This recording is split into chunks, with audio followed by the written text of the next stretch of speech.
एकोनचत्वारिंशः सर्गः। राजा दशरथ का विलाप, उनकी आज्ञा से सुमंत्र का राम के लिए रथ जोत कर लाना, कोषाध्यक्ष का सीता को बहुमूल्य वस्त्र और आभूषण देना, कौसल्या का सीता को पति सेवा का उपदेश, सीता के द्वारा उसकी स्वीकृति तथा श्री राम का अपनी माता से पिता के प्रति दोष दृष्टि न रखने का अनुरोध करके अन्य माताओं से भी विदा मांगना। श्री राम की बात सुनकर और उन्हें मुनि वेश धारण किए देख स्त्रियों सहित राजा दशरथ शोक से अचेत हो गए। दुख से संतप्त होने के कारण वो श्री राम की ओर आंख भरकर देख भी ना सके और देखकर भी मन में दुख होने के कारण उन्हें कुछ उत्तर ना दे सके। 2 घड़ी तक अचेत सा रहने के बाद जब उन्हें होश हुआ, तब वे महाबाहु नरेश श्री राम का ही चिंतन करते हुए दुखी होकर विलाप करने लगे। मालूम होता है मैंने पूर्व जन्म में अवश्य ही बहुत सी गौओं का उनके बछड़ों से बिछोह कराया है अथवा अनेक प्राणियों की हिंसा की है। इसी से आज मेरे ऊपर ये संकट आ पड़ा है। समय पूरा हुए बिना किसी के शरीर से प्राण नहीं निकलते, तभी तो कैकेयी के द्वारा इतना क्लेश पाने पर भी मेरी मृत्यु नहीं हो रही है। ओह, अपने अग्नि के समान तेजस्वी पुत्र को महीन वस्त्र त्याग कर तपस्वियों से वल्कल वस्त्र धारण किए सामने खड़ा देख रहा हूं, फिर भी मेरे प्राण नहीं निकलते हैं। इस वरदान रूप शठता का आश्रय लेकर अपने स्वार्थ साधन के प्रयत्न में लगी हुई एकमात्र कैकेयी के कारण ये सब लोग महान कष्ट में पड़ गए हैं। ऐसी बात कहते कहते राजा के नेत्रों में आंसू भर आए। उनकी इंद्रियां शिथिल हो गईं और वो एक ही बार हे राम ऐसा कहकर मूर्छित हो गए। आगे कुछ ना बोल सके। 2 घड़ी बाद होश में आते ही वे महाराज आंसू भरे नेत्रों से देखते हुए सुमंत्र से इस प्रकार बोले, तुम सवारी के योग्य एक रथ को उसमें उत्तम घोड़े जोत कर यहां ले आओ और इन महाभाग श्री राम को उस पर बिठाकर इस जनपद से बाहर तक पहुंचाओ। अपने श्रेष्ठ वीर पुत्र को स्वयं माता पिता ही जब घर से निकालकर वन में भेज रहे हैं, तब ऐसा मालूम होता है कि शास्त्र में गुणवान पुरुषों के गुणों का यही फल बताया जाता है। राजा की आज्ञा शिरोधार्य करके शीघ्रगामी सुमंत्र गए और उत्तम घोड़ों से सुशोभित रथ जोत कर ले आए। फिर सूत सुमंत्र ने हाथ जोड़कर कहा, महाराज, राजकुमार श्री राम के लिए उत्तम घोड़ों से जुता हुआ सुवर्ण भूषित रथ तैयार है। तब देश और काल को समझने वाले सब ओर से शुद्ध राजा दशरथ ने तुरंत ही धन संग्रह के व्यापार में नियुक्त कोषाध्यक्ष को बुलाकर यह निश्चित बात कही, तुम विदेह कुमारी सीता के पहनने योग्य बहुमूल्य वस्त्र और महान आभूषण जो 14 वर्षों के लिए पर्याप्त हो, गिनकर शीघ्र ले आओ। महाराज के ऐसा कहने पर कोषाध्यक्ष ने खजाने में जा वहां से सब चीजें लाकर शीघ्र ही सीता को समर्पित कर दी। उत्तम कुल में उत्पन्न अथवा अयोनिजा और वनवास के लिए प्रस्थित विदेह कुमारी सीता ने सुंदर लक्षणों से युक्त अपने सभी अंगों को उन विचित्र आभूषणों से विभूषित किया। उन आभूषणों से विभूषित हुई विदेह नंदिनी सीता उस घर को उसी प्रकार सुशोभित करने लगी जैसे प्रातः काल उगते हुए अंशुमाली सूर्य की प्रभा आकाश को प्रकाशित करती है। उस समय सास कौसल्या ने कभी दुखद बर्ताव न करने वाली मिथिलेश कुमारी सीता को अपनी दोनों भुजाओं से कसकर छाती से लगा लिया और उनके मस्तक को सूंघ कर कहा, बेटी, जो स्त्रियां अपने प्रियतम पति के द्वारा सदा सम्मानित होकर भी संकट में पड़ने पर उसका आदर नहीं करती हैं, वे इस संपूर्ण जगत में असती अर्थात दुष्टा के नाम से पुकारी जाती हैं।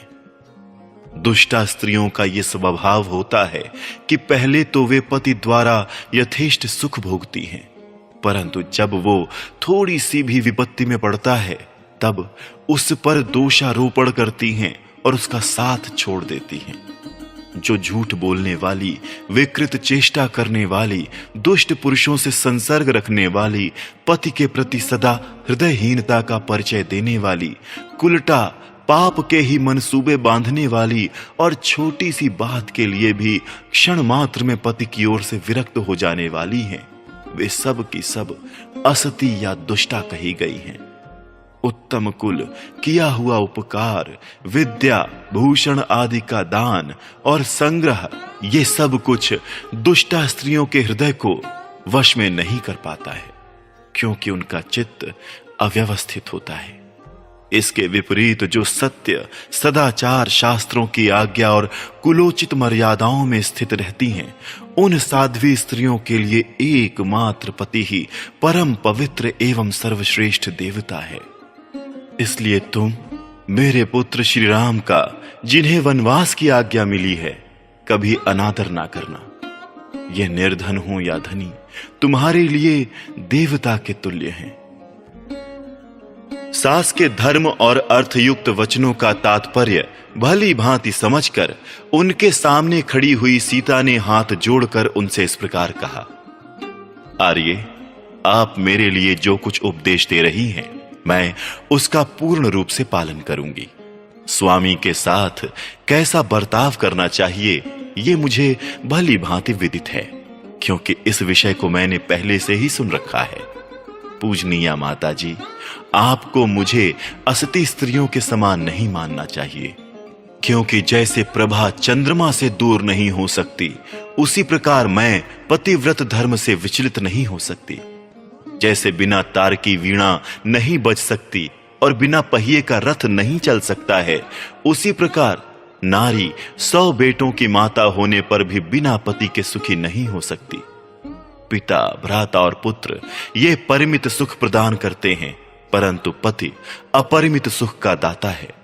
उसकी सेवा से इहलोक और परलोक दोनों में कल्याण होता है। अतः ऐसी कौन स्त्री है जो अपने पति का सत्कार नहीं करेगी? आर्ये, मैंने श्रेष्ठ स्त्रियों, माता आदि के मुख से नारी के सामान्य और विशेष धर्मों का श्रवण किया है।